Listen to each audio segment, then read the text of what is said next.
Hey guys, what is up? SuperKmanrocks here, and I am back for my LPL Regional Qualifier Round 1 video. It's a double video today. You're going to be getting it both today and tomorrow. Bunch of doubles coming up. We have so much playoff action. It feels like every single one of these series is an absolute banger that goes down to the wire. And we have another couple of them here as we're going to be going over the first round of the LPL Regional Qualifier. A very important tournament. Obviously, two teams are going to be coming out of this as the final two seeds for the LPL at the 2022 World Championship. So, a lot on the line, a lot at stake, and I'm excited to get into it. If you are excited as well, let me know down in the comments section below. Are you excited for these series? Who are you predicting to win? Did it go as you anticipated?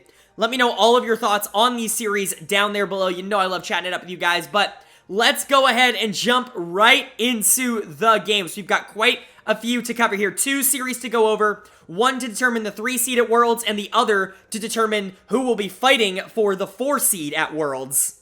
So, a lot of good action here today. Let's go ahead and kick this off with our first regional qualifier series, and it's a playoff rematch, as both of the series today are. It is our 3 versus 4 seed in terms of championship points. Our 3-seeded Royal Never Give Up RNG team taking on our 4-seeded Edward Gaming team. EDG coming in here with a lot of momentum, obviously being the ones to knock RNG out of the playoffs and make their way all the way to 3rd place in the LPL Summer Playoffs. But because RNG had so many championship points from winning the Spring Split, which I think a lot of people just forgot about, they actually qualify as the number 3 team here, so they had side selection for this series against EDG. A lot of interesting things here. If you want to see my full preview of both this series and the series we're going to talk about later, you can actually go check out the video that's up on the iCard right now that has a full breakdown of the matchups between those two. We're lucky that we got them in the same round of the playoffs. You can go check that out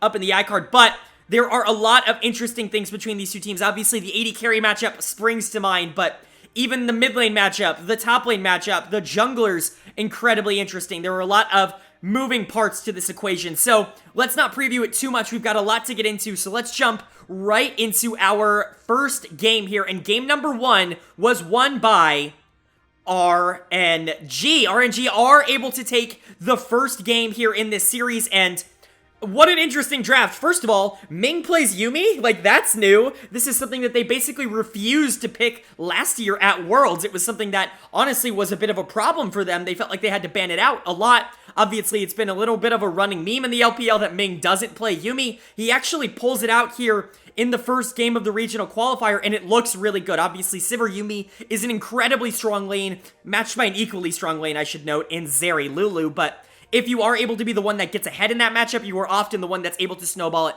out of control. And the Yuumi pick just kind of took me by surprise, but it wasn't really bot lane that was the focal point this game. It was the top side of the map. You have Breathe on Jax in this game, and I talk about Jax being, you know, a little bit of a feast or famine pick, not nearly as much as some of the other feast or famine picks that I talk about, like a Mumu or things of that nature, but definitely something that can be super duper influential on the game, but you have to be able to play him right. He is a very intensive, both like micro and especially macro intensive champion at the pro level. And you have Breathe going into Flandre here. This is a matchup that I thought RNG might actually be able to take advantage of. Flandre definitely has shown a few weaknesses over the course of the split, at least in comparison to how he normally has been.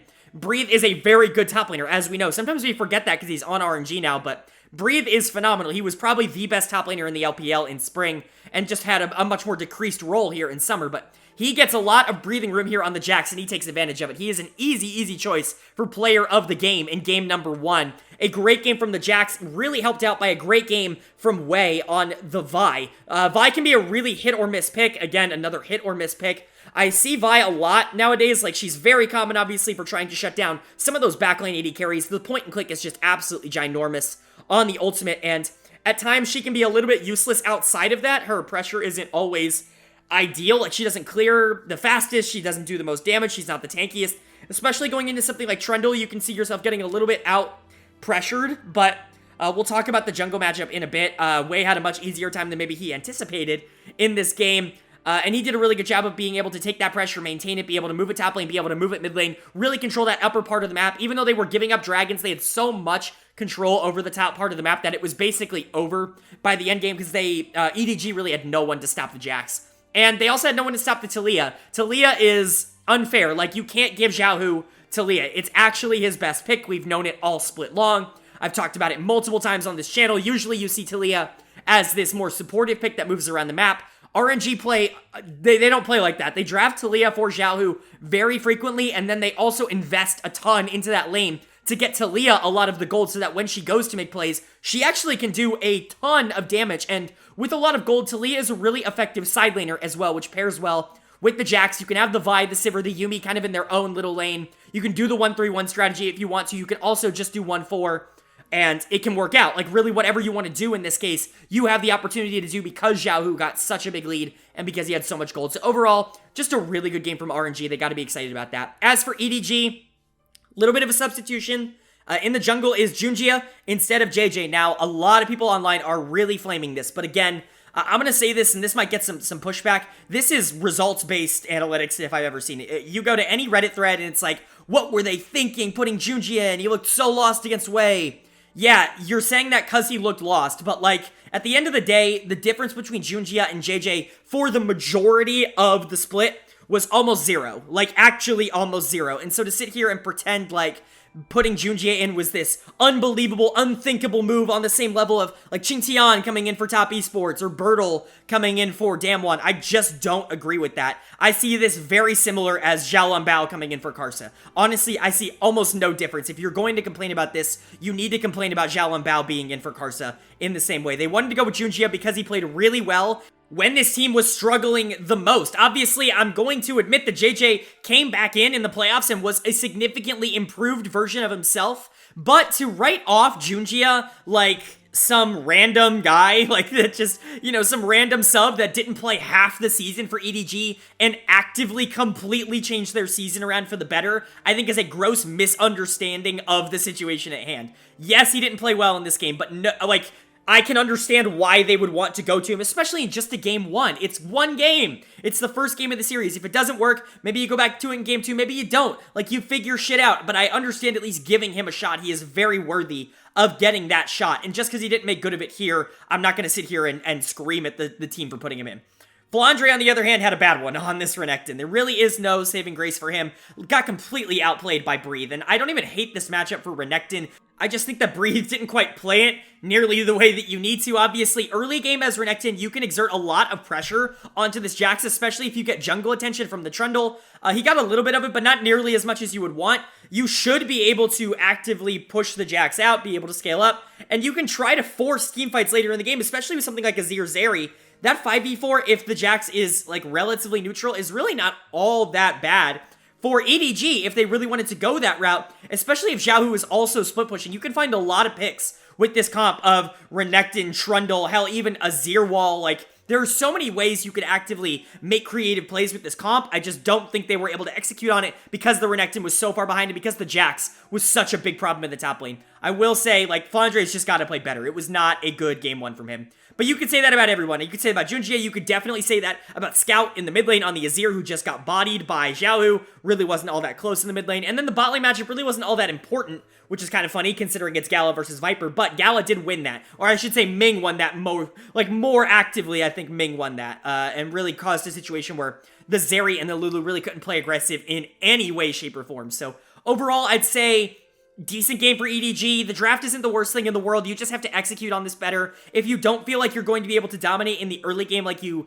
kind of weren't able to in this game, then maybe go for something a little bit safer than the Renekton in the top lane. I think anything like an Ornn in this case would have been really, really positive and really safe. Just generally speaking, you wouldn't have really had a ton of problems, and you would theoretically be able to accomplish the 5v4 potential as well as, you know, theoretically being able to stop the Jax eventually. You don't have nearly that same kind of hindrance, but you just have to play better in the long run. RNG played this game pretty phenomenally. Wei was great, Xiaohu was great, Ming was great, and Breathe was phenomenal, and that really, I think, made the difference here in game number one. But what needs to change? Well, honestly, it just needs to be who steps up in game number two. The better team between these two teams will probably win. So who was the better team in game number two? Well, in game number two, the better team was RNG. They are able to take game number 2 here and push themselves to a 2-0 series lead. Now, normally, in regular circumstances, I would say this is a pretty commanding lead, and 2-0 is something that's very difficult to come back from, but it feels like literally every single day in some major region, we're getting a reverse sweep. So at this point, I'm not even going to sit here and be like, oh, 2-0 means the series is over. And so far this year, it has meant absolutely nothing. It has meant pretty much Giga Zero, because winning 3 games in a row, while is apparently impossible from the start of a series, is very possible once you start losing. So I'm not going to say that it's, a big advantage to RNG, because it feels like, at this point, I mean, what even is it, right? But, what a great game from RNG. You have to give him credit for really playing this one well. Big credit to Xiaohu in the mid lane, who sometimes I'm a little bit hard on. I know that I can be maybe a little bit critical of the way that I talk about Xiaohu, but I think in terms of the way that I rank Xiaohu, it should show you that I do think very highly of him. He was my second team all-pro mid laner. He came in second in my MVP voting to me, only behind Knight, who was number 1 for me. I think he's a very good player, and I think his lack of contributions in summer have been, grossly overrated, and at Worlds as well. I think he's consistently been a very good player over the years, and I think obviously the team collapse kind of gets associated with the best player, so Xiaohu definitely gets a little bit of a perception, but overall, I still think he's a phenomenal player, and he really showed up in this game on his signature Talia. Stop giving him Talia! Stop giving him his best champion. Not only does he know how to take over the map on this, but he does ridiculous amounts of damage on the Talia because his positioning is near perfect. Wei did a great job of getting a gigantic early lead here on the Wukong into Sejuani matchup. A matchup that I keep telling people is Wukong favored, but we're not really seeing that across most major regions. It did definitely go in favor of Wukong here, and he made use of that, going mid lane, making sure Xiaohu was in a great spot, and really taking advantage of the aggressiveness that Sylas basically has to put out in order to be relevant on the same level as a Talia in a matchup like this. So, great job by Xiaohu. He's going to get my player of the game in game number 2 here, but big secondary shout out to Wei, who really had a great game too. Overall, had a great game 1 too, just really dominated the map and is a significantly better player than Junjie, at least over the course of this series so far. He's been phenomenal. But you also got to give credit to Breathe in the top lane on the Aatrox. This is a pick that I was a little bit concerned about for both of these teams, because both teams like to play a little bit separate with their top laners. They like their top laners to be a little bit more aggro on their own, and Aatrox is typically a more team fight oriented champion, at least in how he's played in pro. But Breathe did a really good job making sure to play the Renekton matchup pretty seamlessly, be able to get to that point in the late game where he was useful towards the back half, able to kind of split that front line and back line, the thing that Aatrox does basically better than anybody in the game. And be a really effective team fight piece to help set up the Zeri, help set up the Wukong to be able to take care of the front line, and really allow Talia to create the secondary layer for RNG to be able to fight in. Gala and Ming were phenomenal in this game as well, completely obliterating Viper and Mako in the bottom lane. Ming went 1-0-20 on the Lulu. That is an absolutely outstanding scoreline. I wouldn't say he was quite that proactive across everything. Like, he was in everything, but, it was a good game of Lulu. It was a very good game of Lulu, just not one that I think would deem, unbelievable, this is an unfair matchup. Gala did play really well on the Zeri, but again, Ming was kind of everywhere on the map and really creating a lot of advantages for RNG. So overall, I'd say it was a really good game from them.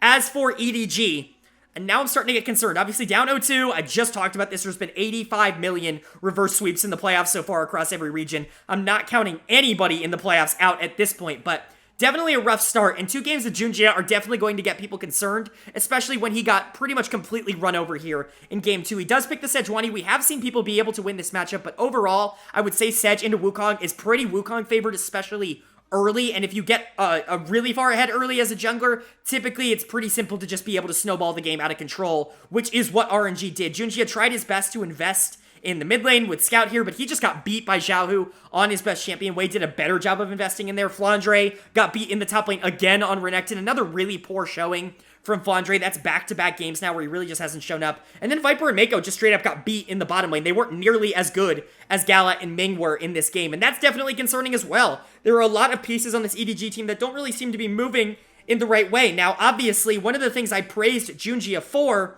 when he came in for this team in the regular season was the fact that he realized that he had Viper on his team and he started playing towards bot lane all the time. The big problem that JJ was having before that is he was still playing like it was 2021, where he was investing a lot into the mid lane Scout, where you're just kind of hoping Scout can carry the game from that point. Really, this was a bot lane centric meta, and Junjie really kind of has fallen away from that, at least in the first 2 games here. I would either hope that he comes out and you put JJ back in and hopefully you get playoff JJ rather than regular season JJ.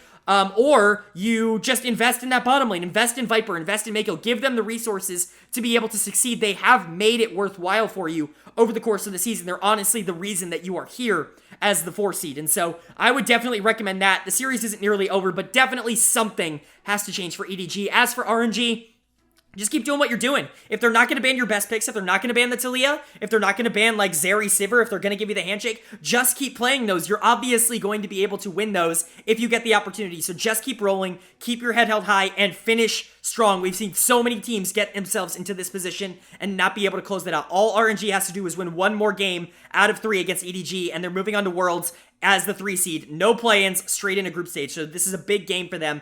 Can they close it out here in game number 3, or is EDG going to be able to keep their hopes alive here in game number 3? Well, the winner of game 3 was EDG. They are able to pick up a very crucial win here in game 3. Obviously, if they lose, no more series. They get swept here, but they are able to pick up the game 3 and at least take 1 to start off the monumental task of coming back in this series, and it was a good win for them. And guess what? They put JJ back in, and they won. I'm not saying it's as simple as that. I know a lot of people are going to say, oh, didn't you just say that Junji is a good player? And I do think Junji is a good player, but JJ is a world-class player.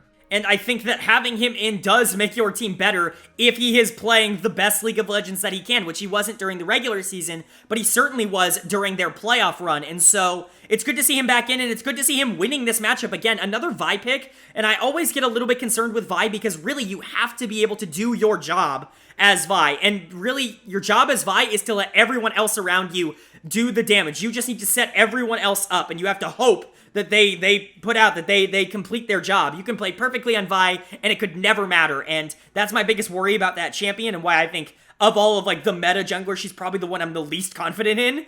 But JJ does a really good job in the early game here, going back to basics and doing exactly what I said in my game 2 recap of playing towards Viper, making sure that he's able to get gold on this Sivir Zeri handshake. If they're gonna give it over, make sure to capitalize on it. Gala has been a good player, and he's really good at maintaining his neutral state, but honestly, he can be beaten. He can be outscaled if Viper is able to do that, and honestly, I've said this for a while, I think Viper is a better team fighter than Gala. I certainly think he's a better laner as well. I really think that matchup should be in favor of EDG. You just need to invest in it, and JJ did that in this game on the Vi, making sure that the Zeri was going to get behind. Now, obviously, a lot of Sivir's gold came from objective fights instead of necessarily like 2v2, trades or bot fights or things like that. But still, it's absolutely massive for someone like Viper to get gold at all in this game. And if Mako's going to be roaming with JJ, able to make plays, you have to make sure that that Sivir gets online. And I think that was a priority for JJ.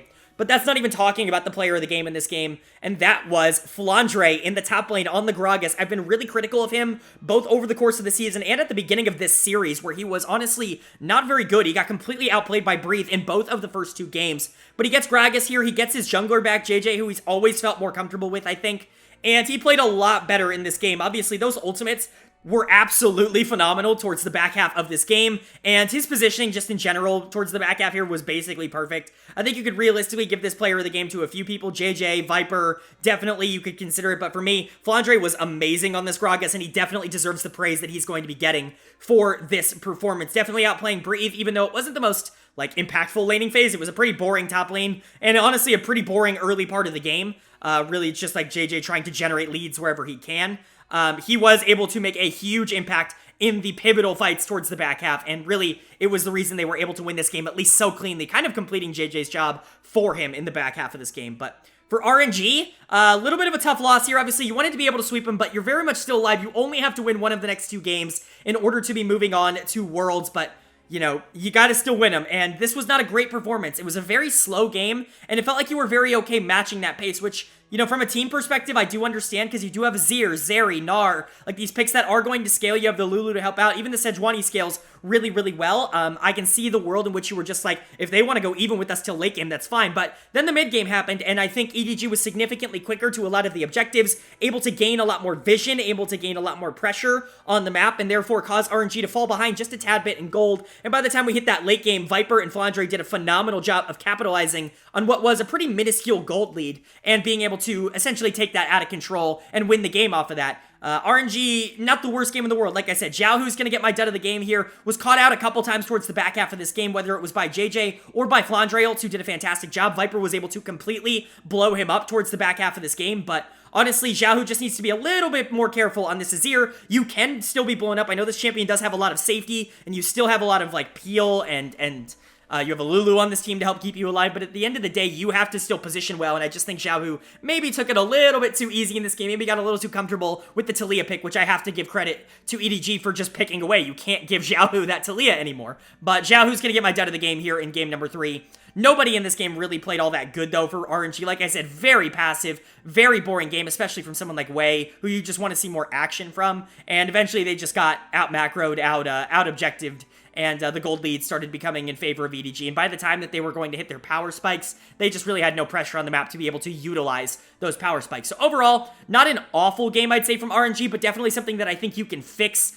moving forward into the future. For EDG, this is a very good win. You have to win these to keep yourself alive. You have to win 2 in a row now to keep your number 3 seed world dreams alive. It's definitely not impossible. Like I said, we've definitely seen teams do it, but RNG are certainly no pushovers. You're going to have to be a very good team, but if you play like this, if JJ comes in and secures kind of the whole map a little bit like he did in this game, I think they're going to have a much better shot than they did maybe in the first 2 games. So, is EDG going to keep up the pace that they're rocking with right now in game number 4? Or is RNG going to show that it was just a flash in the pan here in game 3 and that they secretly were the better team all along and they're going to move to Worlds as the number 3 seed? Well, we're going to find out here in game number 4, and the winner of game 4 was EDG. They do it. They win game 4, and they're forcing, yes, another game 5. I feel like maybe, I have no stats to back this up, but like, what, 75-80% of the series so far in playoffs across all 4 major regions have gone to 5 games. I feel like it's almost a formality at this point that we're getting 5 games in our best of 5s. It really isn't all that debatable anymore because we get another one here in this series, and EDG played really, really well here in game number 4. Really controlled the pacing again. Had a much different comp with a much different idea, but I'll talk about why I don't like what RNG was able to do on the other side. EDG's comp is just a little bit interesting, right? Like, I think there are good and bad parts to this. I would typically not like the Renekton in the top lane, but into Aatrox, I do think that is an exploitable matchup, and man, does Flandre play this game, like, nearly perfectly. He did make some mistakes in the early game as Renekton, which is a little bit weird, because obviously that's Renekton's bread and butter, is the early game, but like, if you had never watched League of Legends before and you just knew MOBAs and you tuned this game on, you would have thought Renekton was a late-game powerhouse champion because the way Flandre was able to impact some of these late-game teamfights after 30 minutes was actually absurd. Obviously, Renekton flanks are super good, but they are pretty exploitable. Like, you can take advantage of Renekton mostly just because he really doesn't have any way to stay on you if he gets CC chained, and so not really a lot that he can do about that, but fortunately for him, they just kind of ignored him, and he was able to take over the back half of these teamfights very much successfully, getting on Xiaohu, very much successfully getting on Gala over and over and over again, and making RNG's life really, really difficult towards the back half of this game, so much so that he definitely deserves my player of the game again here in game number 4. Back-to-back games, or back-to-back player of the games here for Flandre. You gotta be excited about that after he was probably the worst performing member of this team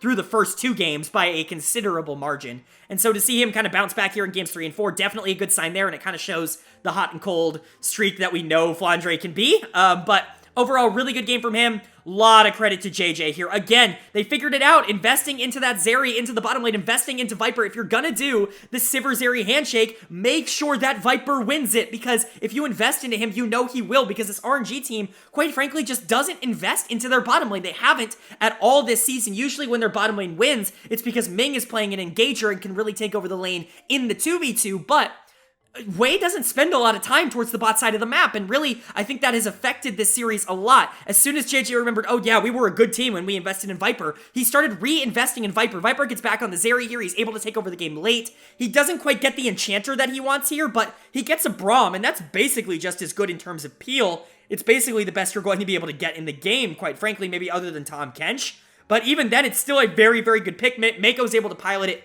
extremely well, keeping Viper safe pretty much the whole game, and contributing to a lot of early aggression plays that they want to make towards that EDG bot side. JJ does a great job of controlling the map here into the Poppy matchup, and basically making sure that Viper and Mako are in a spot where they're going to be able to do damage late game.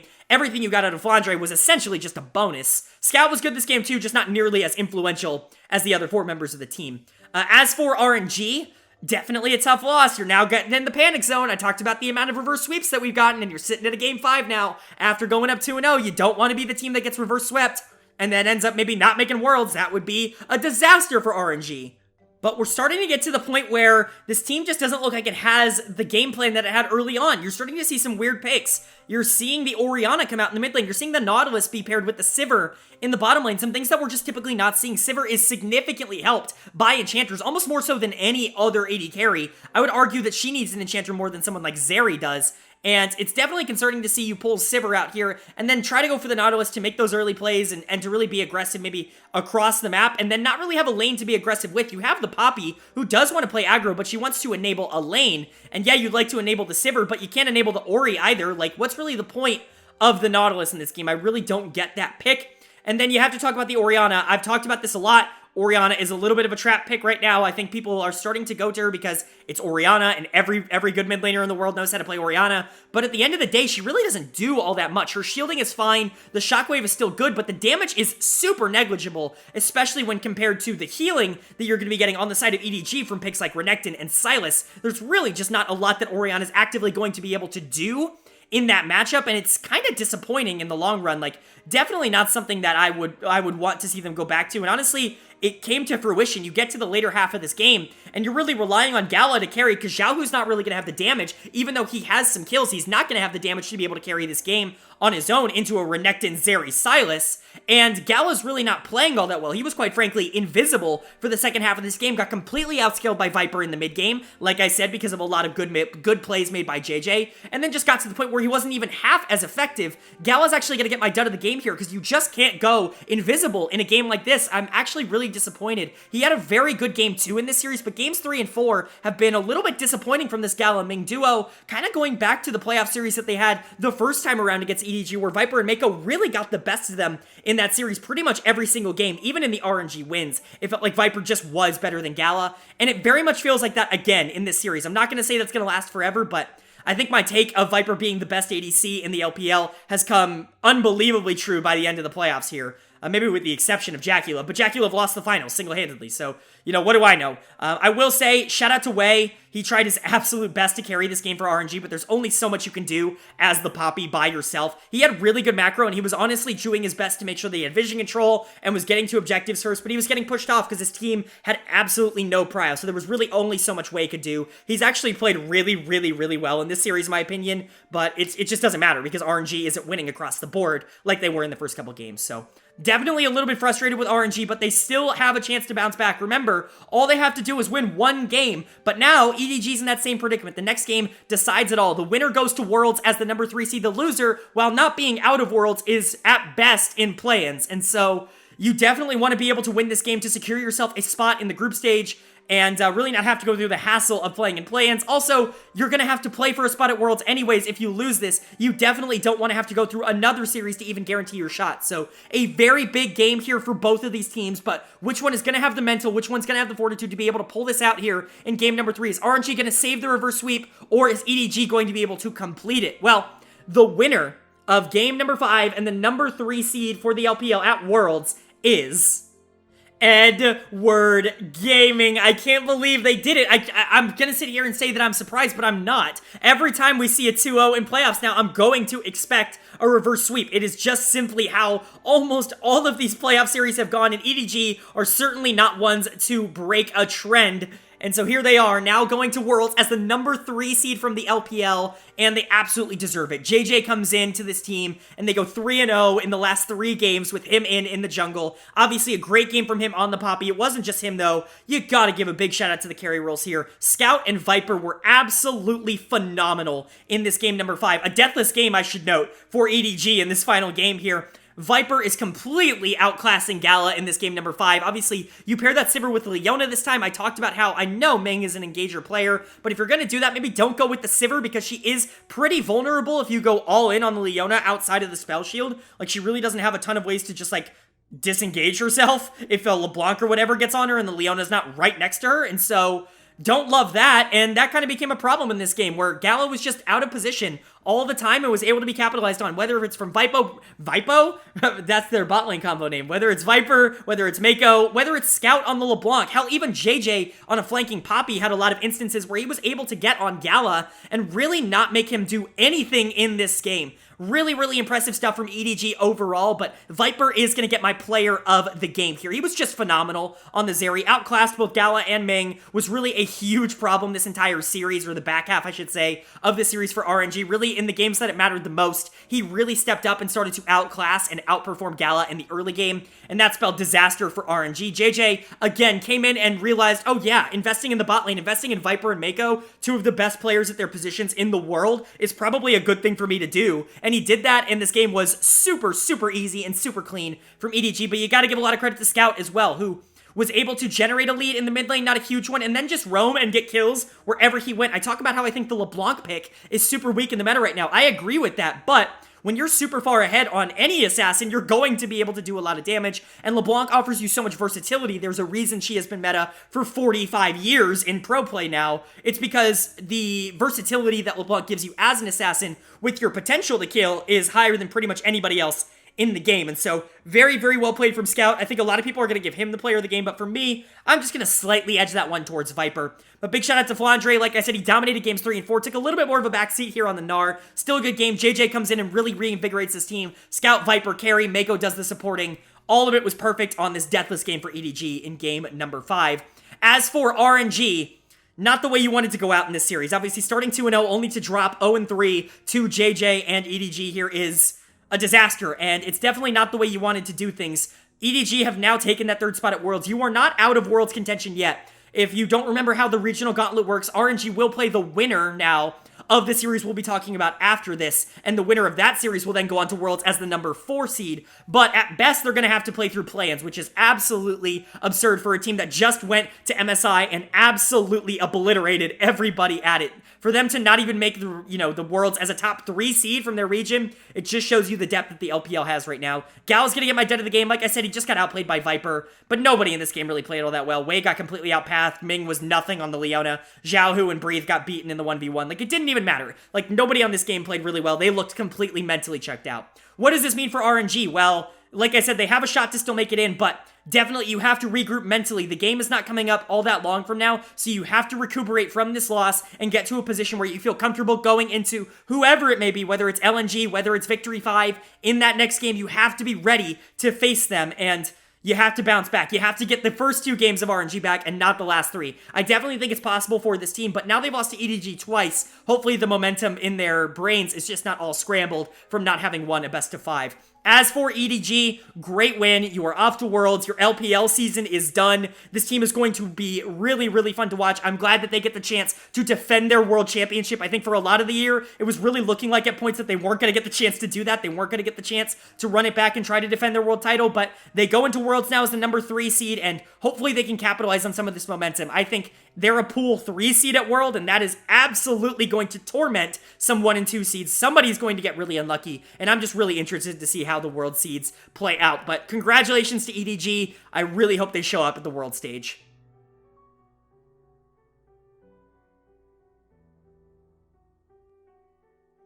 All right, well, that does it for our first of 2 regional qualifier series here. That was the 3-4 matchup. Now we get to move on to our 5-6 matchup to see who gets to play RNG for the chance to go to Worlds as the number 4 seed out of the LPL. Is it going to be the number 5 seeded Victory 5 team or the number 6 seeded LNG Esports team? Another really intriguing matchup here between 2 teams that we did see face off in the playoffs. And you know what? In those playoffs, LNG very much got the better end of the deal against Victory 5. I have been very concerned about Victory 5's performances towards the back half of the split. I think Rookie's a great player, I think PP God's a great player, and I am sold on no one else on this roster. Yes, I know hardcore internet, that includes Fodic, and trust me, everybody in the comment section has been lighting me up for not putting Photic on an all-pro team, for making my case that he might be below top 5 as an AD carry in the LPL. Like, and trust me, I've heard it all at this point, and I get it. You guys are not happy with me, but let's go ahead and see how this series goes, and then we can talk about it. So, Victory 5 versus LNG, interesting matchup. Light was really able to take advantage of it last time. Tarzan and Doenby really came together and became a really dominant jungle mid duo, and Victory 5 really just didn't have the pace to stop that. I will say a little bit of a substitution in this series. Zhao and Bao played their playoff series here for Victory 5. Karsa is going to come in and play this one here in the regional qualifier. I don't really think it changes all that much. I think they're pretty much the same skill level, but it is worth noting Karsa is significantly less resource intensive as a jungler, significantly more willing to give away resources, whereas I think Zhao and Bao wanted to carry from that spot. Either way, I think it'll be fine. It's basically the same team either way, so... And obviously, they can make substitutions throughout the series if they need to. But we're going to start here in game number 1. And game number 1 was an LNG win. They do start this series the same way they ended the last one, by taking a big win over Victory 5. And this was a really, really fun game. Now, before we get into any of the analysis, I want to just say I'm really glad to see that Light is okay. Obviously, he left the stage midway through the game. It turns out he had a huge, head problem, eyes problem, he couldn't see. He was starting to get really dizzy. His head hurt really bad, so he had to lay down for a bit in the back. I really hope the stress isn't taking him over because, obviously I don't want to see that for anybody in pro play. Really glad to see him be able to come back out on the stage, and quite frankly, he came back out and completely shit on Victory 5. There really was no other way to say it. He had a complete, brain malfunction. He got it fixed in the back, came back and dominated the game. It was like a complete reset for him, and honestly, it's kind of a funny story. Obviously, I hope he's doing okay, but holy crap, did he dominate this game on the Zeri. This is a certified Zeri moment. You see that posted pretty much every single time Zeri wins a game, but, this was a certified Zeri moment, where it's Jesus, this champion can really just take over the game from ahead, can't she? Light is a very clear choice for player of the game in game number 1. Not only was he ahead early, he dominated these late game teamfights, doing a bajillion damage overall in this game. Really, really impressive stuff coming out from the LNG AD carry. Gotta give a lot of credit to Lumao on the Lulu for being able to help assist with that as well. Those two have really turned into a pretty good bot lane, and honestly, I've talked about this all year long. They've been the focal point of LNG. They're the reason that this team is sitting here in the regional qualifier and not sitting out in the 7th place, that they thought they were probably going to be. So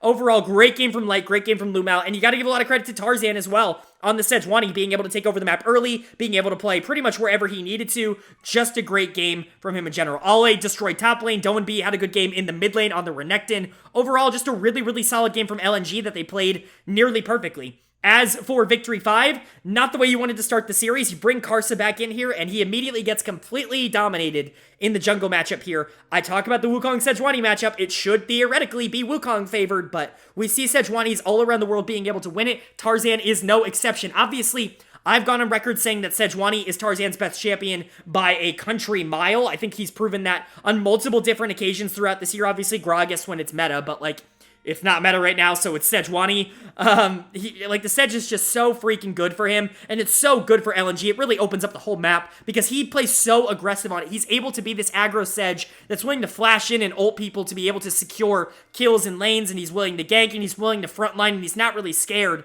to play. He really dominated Karsa in this game, and Karsa played bad on the Wukong. He got really far behind early and just got completely outmatched. He was a big anchor for this team, so much so that he's going to get my dud of the game in game number 1 here. His first game back in quite a while for Victory 5, but certainly wasn't the only player who played bad. You can point out Rookie with his bad scoreline, although I don't entirely blame him, even though he was completely whiffing some Sejuani ults throughout this game. You had Rich on the Gnar, who just lost early. He picked up for it a little bit in the late game, but even then, it still really wasn't all that good of a game from Rich. And then Photic, who through the game late. They weren't really in it, but they had a shot because you're still Sivir Yumi. You still have a chance to play if your front lane is going to be there. And his positioning in the late game here was just so giga awful. He was so much worse than Light in these late game team fights. And if you do that Sivir Zeri handshake, you have to be able to keep up in terms of the damage in the late game team fight, even from behind, because it's whoever makes that first mistake is going to be the one that loses. And Photic was just making mistake after mistake after mistake in this game. A really, really bad game from him, an even worse one from Karsa, and an overall bad game from Victory 5. What does this mean for the game as a whole? Well, I certainly don't think that we're going to be getting these two teams the whole series. LNG was ridiculously clean and dominant in this game, something that I don't expect LNG to continue doing. They haven't really shown a propensity to be that clean all season long, but if Tarzan and Doinb can continue to be a positive duo, if Light can continue to just be better than Fodic, this should be an LNG favored series. You'd like to be able to see that keep up. As for Victory 5, it's a tough game 1, but you can't expect Rookie to play like this again. You're hoping that you don't get the same kind of performances out of Karsa and Fodic, but obviously, a little bit worried about Fodic. This is somebody who, I don't want to say it, but has had a propensity and a history of choking in big moments and in big games, and you certainly don't want to attach that to a player, but it's definitely something to keep in mind, and certainly not a good way to start this series. So you hope you can get a bounce back from your 3 main players there. You hope Rich can just hold up in the top lane. Obviously, he got destroyed by Ale in their first time playing in the series. Ale was the player of the series when they did play last time. Rich just got absolutely obliterated in lane, and you just hope that doesn't happen again here. Victory 5 just needs key performances from its key members. If they can get that, they can pick up wins, but you just gotta hope everything goes right. As for LNG, just keep rocking, just keep doing what you do. So, which one of them gets what they want here in game number 2? Well, the winner of game number 2 was LNG. They are able to pick up the game number 2 win. Now, tell me if you've heard this story before. A team in the LPL regional qualifier goes up 2-0 against a team that, quite frankly, should beat them. Should be better. I think a lot of people would have assumed would have been better. My predicted better team. Obviously, the last series did that, and then we got a reverse sweep. I'm not saying it's going to happen again, but we've had 4 million reverse sweeps. I'm certainly not counting anything out. A 2-0 series lead, though, for LNG is pretty good, and considering the way that they're going about doing it, it is a pretty solid lead for them to have. I just have to talk about Light and Lumao versus Fodic and PP God.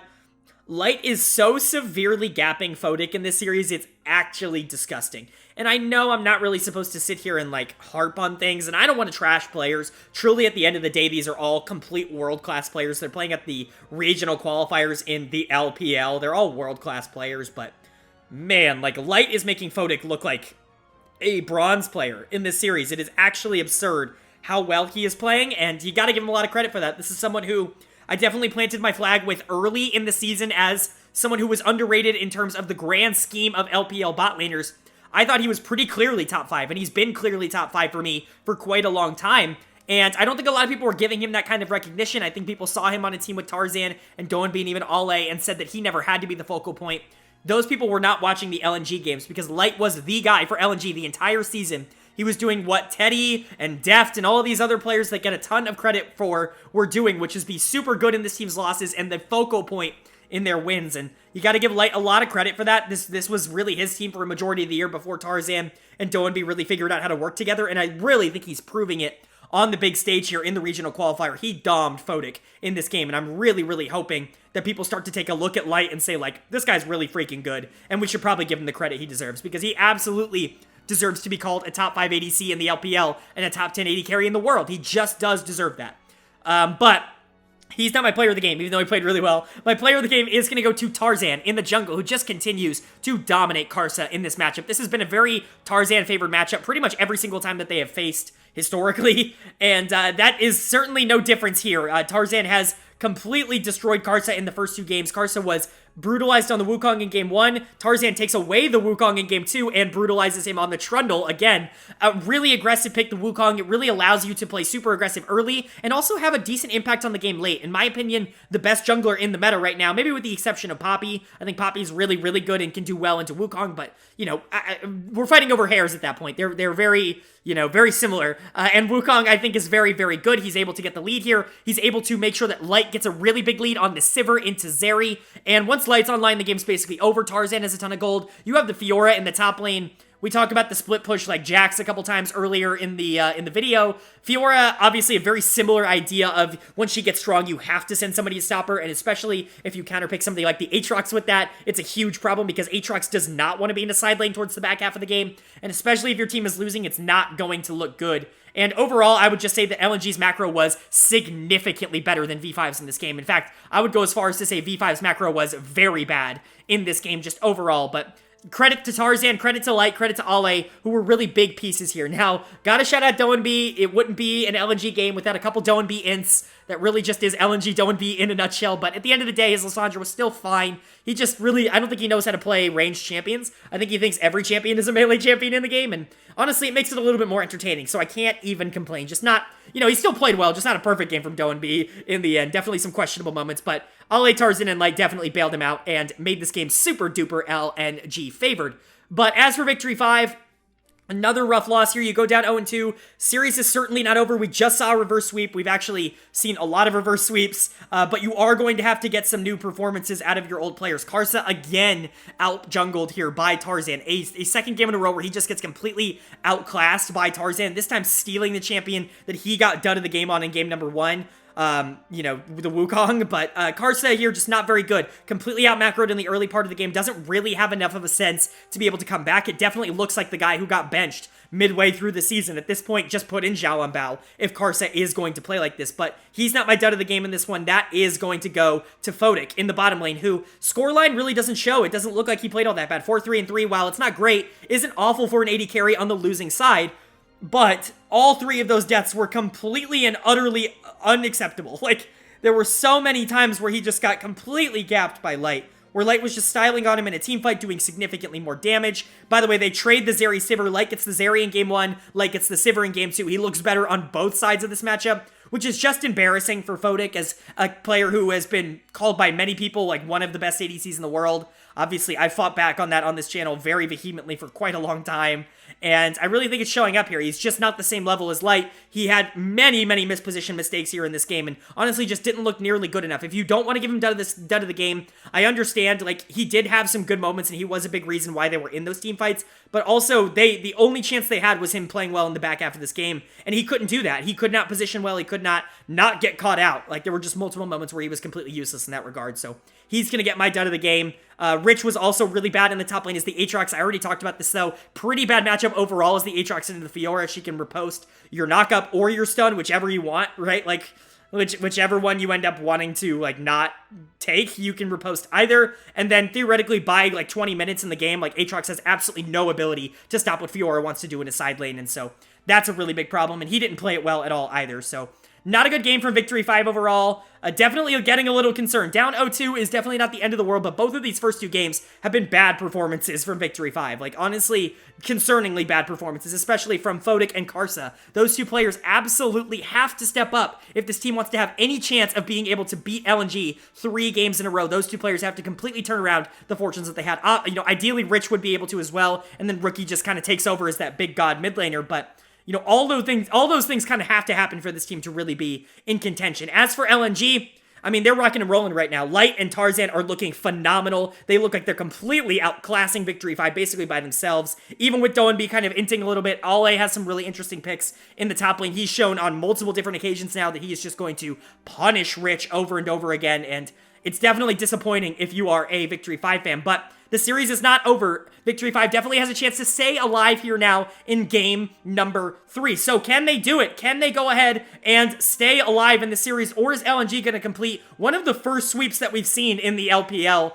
all year long? Well, game number 3 went to Victory 5. They are able to take game 3 and keep the series alive here, setting themselves up for a really intriguing predicament. We've seen so many game 5s after a 2-0 start. Could we be seeing another one in this series? Well, right now we're talking about game number 3. And game 3 is exactly what you would have expected in a Victory 5 win. It's Rookie saying, screw it, I'm going to pick Akali, and I'm going to win the game myself. And he goes and does it. Player of the game, it's not even in doubt. Rookie was phenomenal in this one for Victory 5. There was really no one else that was even in the conversation. Rookie completely took over this game.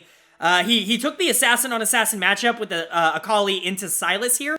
And, I know a lot of people fight back on Sylas being an assassin. Sylas is an assassin. I don't really know what people are talking about. I know he's not classed as one, but he's an assassin. Come on. You get the assassin-assassin matchup with Akali versus Sylas here, and Akali really does well in this matchup. Like, I honestly think typically, like, the Sylas can be a problem, but, like, Sylas has to actually land on Akali for this to be an issue, and that can be a problem in and of itself if the Akali player is good enough. And obviously, Karsa comes in and plays a lot towards that mid lane, tries to make sure that Rookie gets online as much as possible. They don't really like going to this game plan. This is not something that they typically do throughout the year. They don't like playing through mid, but I think they realized, like, oh god, Rookie's like our best player by a lot, and he's the only one who's really performing right now. Let's dump everything we have into him. So Carson was mid, PP God was mid a significant amount of this game, and they just tried to make Doenbee's life a living hell, therefore making Tarzan's life a living hell, and then you could rotate that momentum bot lane to make Light and Lumao's life a living hell, and overall it was just a much better macro game from Victory 5 because of the way that Rookie was able to take over the map in the early to mid game. So Rookie, easy choice for player of the game. Karsa, PP God, both also played really well, most especially PP God. Some of those ultimates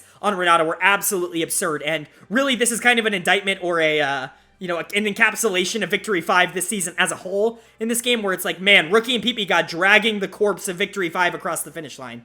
But shout out to those two. They've been the team's two best players throughout the whole year, and they absolutely deserve the praise and the credit that they're getting. But for the first time in the playoffs, I've really tried not to do this in the playoffs so far, because I really think game by game it's very difficult to talk about this. But the truth is, I couldn't go in any other direction. The dud of the game is on the winning team for the first time in any of the playoff games in this major region, and it's Rich in the top lane on this Jax. Rich saw what Ale was doing in the last game on the Fiora. He said, oh, I can do that too. I'm going to take it, and I'm going to become a huge side lane threat by playing safe in the early game. And then he got clobbered by Ale in the 1v1 over and over again. Ale picked the Gnar and just completely obliterated Jax. Victory 5 won this game, but completely in spite of Rich, who was clearly the worst player in this game. Like, by a significant margin, he was the worst player in this game. And so, even though he was on the winning team, you gotta give him some level of credit for being as bad as he was and still being able to win the game. It should show you how important top lane is in the meta right now. But overall, a decent game for Victory 5. Not a great one for LNG. Like I said, Victory 5 kind of found their game plan, which is, oh yeah, Rookie's like better than Doenbee, especially in the 1v1, and we can take advantage of that. And they really did. They invested a lot into that mid lane, like I said. A lot of jungle pressure, a lot of support pressure. And LNG's game plan of trying to get Light ahead, which is still the game plan that they wanted to go towards, was not nearly as effective when there's not people to kill in the bottom lane, when you can't translate Light's immediate rotation into gold. It's much more difficult in that regard, and LNG found that out the hard way. They got kind of behind in the early game, and they never really were able to make that up. A really tough mid game from LNG, and eventually it just got basically out of control. But yeah, I mean, it really wasn't anybody directly like their fault, but Doenbee was probably the worst performing member of LNG in this game. If I was going to give it to somebody on LNG, it probably would have been Doenbee, but I mean, Rich deserves it more than Doenbee. Rich played a significantly worse game than Doenbee, in my opinion, in this one. But big shout out to Ale, who, like I said, completely destroyed the top lane matchup. It didn't really matter. Top lane doesn't really matter all that much. And then Light, who did play well in the mid game here and was able to get a couple kills and able to snowball just a tad bit, but it just wasn't enough to take over the game. Photic had gold on the Kalista, and Akali was really going to be a huge issue for this team. There really isn't a lot on the side of LNG that's going to be able to stop the Akali, but overall, pretty standard game, I'd say, overall, from both of these teams. Rookie played pretty phenomenal, and you really just have to hope that he's able to keep up that momentum throughout the series, because they're going to need him. If they're going to reverse sweep this, if they're going to make it interesting, like a lot of other teams in the region have, Rookie is going to have to be the guy that is able to do that. PP God, obviously, a great supportive piece. Karsa at his best is great for that, and typically you would say Photic can be that, but I don't know. I haven't been able to see that out of the first couple games. Rookie has really proven that he is going to be the guy for Victory 5 if they're going to win. They need to continue feeding him, and he needs to not go immediately right back to that more supportive role that he's been playing all year long. That is what Victory 5 needs in order to consistently win this series. For LNG, you just got to get back to enabling Light. If you can get Tarzan and Light on a situation where they're linked up together and playing really well, and Light can get super far ahead in that bottom lane, it should be over pretty much no matter what Rookie does, unless he's just giga-fed on the Akali. I think if you take this and you have a slightly better early game, just a little bit better of a balance between the two, maybe a little bit faster a play from Tarzan on the Trundle here, I think that it's actually a little bit closer than people expect. So really, LNG just has to go back to making sure that those two are the carries, maybe even invest in the top lane. Ale has been consistently obliterating Rich, and that's been a huge problem, but it really seems like even without investment, Ale should be able to generate a pretty big lead in that regard, maybe get him an advantageous, aggressive matchup, something like the Jax, something like the Fiora, that he can go ahead and take advantage of. It really worked in game 2. I imagine it will work as well, but overall, both teams really looking to maximize on their best players here as we move into a crucial game number 4. LNG still with the chance to close out the series, but Victory 5 working to keep it alive. Are they going to be able to keep it alive, or is LNG going to be taking that next spot on facing RNG? Well, the winner of game number 4 was LNG. They are able to close out the series here in 4 games. No game 5. One of the first non-game 5s that I've seen in a very long time on this channel. It feels like at least like 6 series in a row that we've gone to game 5. But a game 4 here that does go in favor of LNG, although it is really close. This was really, really back and forth. And Victory 5 definitely had an opportunity to be able to win this game on their own. They just couldn't capitalize and close it out here. But gotta give a lot of credit to LNG for being able to get to this late game. They honestly listened to a lot of my draft choices. They go for Tarzan back on the Trundle to try and aggress and try to be a little bit more proactive in that early game. A really good ganker Trundle is, and he can go bot lane and try to get that lead. And they put Ollie on something like the Jax so that he can take advantage of a bad matchup with Rich in. Like, you know, theoretically, like, Rich can get the counter pick with something like the Renekton, which he did, but if you're the better player as the Jax, you can still win that matchup.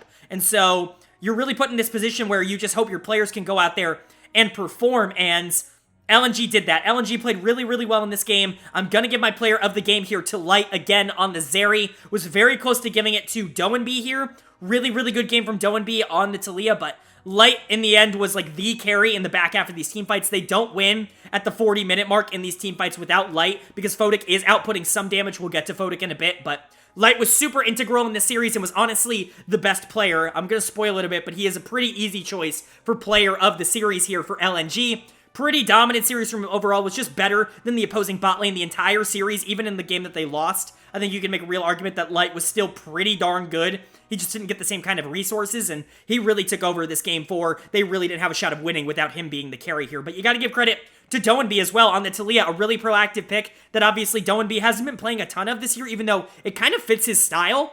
But he really hasn't been playing a ton of it. He is able to completely create this lead in the bot lane, basically by himself. Tarzan does a decent job of trying to gank bot, but overall, Tarzan kind of gets out jungled again by Karsa, at least in the early game. And then by the mid game, Doenby does get a little bit of a wave push lead. He's able to go bot, he's able to create a few advantages for Light, and that really just opens the door for Light to be able to take over in some of these late game team fights. Great job from Lumao to be able to keep Light alive as well. And then big shout out to Ollie, who again won lane. Like, what a shocker. Ollie beat Rich in lane. It feels like a sentence that is just going to be repeated through the annals of history at this point. So, really good game from LNG, and they are now moving on in the bracket. Unfortunately for Victory 5, this means the end of their 2022 season. You gotta feel bad for Rookie. You gotta feel bad for PP God. They tried their absolute best in this game to carry Victory 5 across the finish line, but it turns out everybody else on this team is just a little bit too heavy. Karsa with an okay game, especially in the early game on the Sedge, but he wasn't really able to translate that into any sort of mid-game advantage. While they were able to get a few dragons, LNG did a really good job towards the back half of setting up early, putting themselves in good positions to be able to fight around these objectives, and they ended up getting a lot of them towards the back half of this game. And then Photic. Photic was actually in a good spot to be able to do a lot of damage in a lot of these fights, but man, both of the crucial fights towards the back half of the game, he was widely out of position and basically cost the game for Victory 5. If he's in a good position there, he actually has the chance to be able to out-damage someone like Light in these team fights, at least with the consistency that he had, but man, he was like bad. He was like actively bad in this game towards the back half. Another, I don't want to say choke performance, but another important game towards the back half of a series to keep V5 alive, where Photic has a lot of responsibility and isn't able to come through in the clutch. He does play the early to mid game okay, I'm going to give him credit for that, but that's not the part of the game that matters when you're Sivir. You have to be able to win these late game team fights, and Photic at no point in the playoffs or in the regional qualifier really showed any propensity to do so. I'm very disappointed. I was really honestly hoping to be proven wrong with Photic because I've been so low on him all year long. I've been saying that PP God makes him look a lot better in lane than he is. Rookie and Karsa, or Rookie and Zhao and Bao do a huge part of the macro in the end game that Photic basically just has to not mess it up. And I was really hoping to be proven wrong. I was waiting for that Photic pop-off performance, and it just never came again here in the playoffs, kind of solidifying my thoughts on him just being a good AD carry in the LPL, not a great one like a Light, and quite frankly. So definitely a little disappointing from Photic, but you hope he can learn from this. It's really his first full year in the LPL. Obviously, he had that time on top esports, but it's a little bit different now. And, you know, hopefully, I mean, I assume he'll be getting another shot. I just hope that, like, you know, I hope the situation's better for him. And then there's Rich, who, like, we've been praising Rich all year long. He went back to 2021 Rich. We figured him out. Rich obviously was someone last year who basically cost Nongshim a world spot by himself. Goes over to Victory 5. None of us liked that move because we were all like, okay, this is the worst laner in the world who can teamfight but is the worst laner in the world. And he figured it out. He wasn't a problem in lane, and then he got to the teamfights and he was one of the best team fighters in the world. And he continued that up until playoffs where he had to face Ale, who just abused him lane after lane after lane after lane after lane, like in every single game that these two teams played against each other in the playoffs in the regional gauntlet. Ale decimated Rich. He gets another dud of the game here. If I was giving out dud of the series, I'm not going to say who it is, but I guess you guys can bet who it is. Like, not a good series from Rich. This might actually be like a career-defining performance for Rich, because this is something that, like, realistically, what top team is going to invest in Rich? If Victory 5 has aspirations of making Worlds next year, are they really going to bring Rich back? And if you're another top team in the region, are you really going to bring Rich in with how he's performed in the playoffs both last year and this year? Like, I'm really not so sure about that. So, definitely a concern there, but poor rookie, poor PP God. They tried their absolute best. They were the anchors for Victory 5 all year long.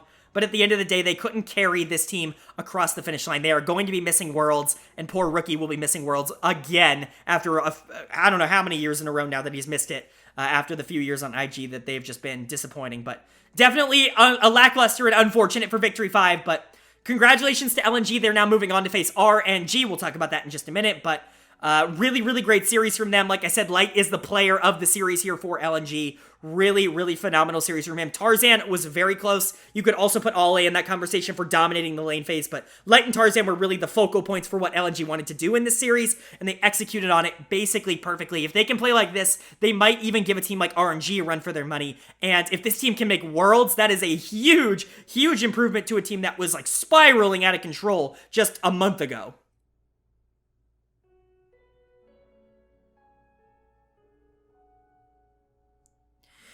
All right, that is going to do it for my overview and analysis of both of the Round 1 LPL Regional Qualifier Series. As you can see from the bracket up on the screen right now, EDG has officially qualified for Worlds as the number 3 seed, and Victory 5 has officially been eliminated from Worlds contention. It is now up to RNG and LNG to fight over that 4th and final Worlds qualifying spot. Now, how do these two teams stack up against each other? Well, RNG in a little bit of a difficult spot here in terms of matchup, because they really like to play through their mid lane, but if LNG really wants to invest in mid lane, that's something that obviously they've done a lot. Doanby is someone who has the propensity to int a little bit, but he also gets a lot of resources, so that can be both good and bad for RNG. At the end of the day, you also have to look at RNG's bot lane, who really did not step up against EDG. Gala and Ming are phenomenal, but they need to show it in the playoffs, which they really haven't done just yet. Light and Lumal, on the other hand, are playing some of the best League that they've ever played. This could be a really intriguing bot lane matchup, and then obviously Ale, coming off of one of the best series he's had in a while, going up against the perennial best top laner in the league, Breathe, is going to be an absolute treat. Not even to mention Wei versus Tarzan. There's so many good matchups here in the RNG-LNG series that I am very excited. But if I had to give my prediction on who is going to win, I am going to take RNG, and I'd say it's close. I'd say in 4 or 5 games, but if it was in 3, I honestly wouldn't be that surprised. I don't think LNG has the talent to be able to keep up with a team like RNG. I just think that RNG is going to be able to seal the deal here and unfortunately knock LNG out of Worlds, seal their ticket to Worlds. But who would have thought that the MSI representatives, the MSI winners, nonetheless, would be sitting here fighting for their world spot in the final chance opportunity in the regional qualifier. It's a crazy world we live in, but if I had to predict, I would say that RNG has a little bit of a favorite here. Although I won't be entirely surprised if LNG won, but I'm definitely putting my flag in the RNG basket. I think they are definitely favorites for this game. No question in my opinion. But that's going to do it. If you guys enjoyed, please go ahead and leave a like. I dropped 2 of these videos today. My voice is slowly leaving me. If you guys enjoyed this video, it really would mean a lot if you left a like and commented down below what you guys thought of not only the video, but the series that's coming up. RNG versus LNG. Who do you got? Why? Who do you think's moving on to Worlds? Where do you think the key matchups will be? Let me know what you think of that contest down in the comment section below. Let me know what you think of the video down in the comment section below. And obviously, don't forget to subscribe. I've been doing playoff content all playoffs long. I'm going to be doing Worlds content as well. If you're interested in the in-depth, the ridiculously in-depth analysis that I go through here every day, go ahead and hit that subscribe button, and you'll be getting content in your inboxes all the time from me. But with all that being said, I hope you all are having a great day. I hope you continue to have a great day, and I will see you all later.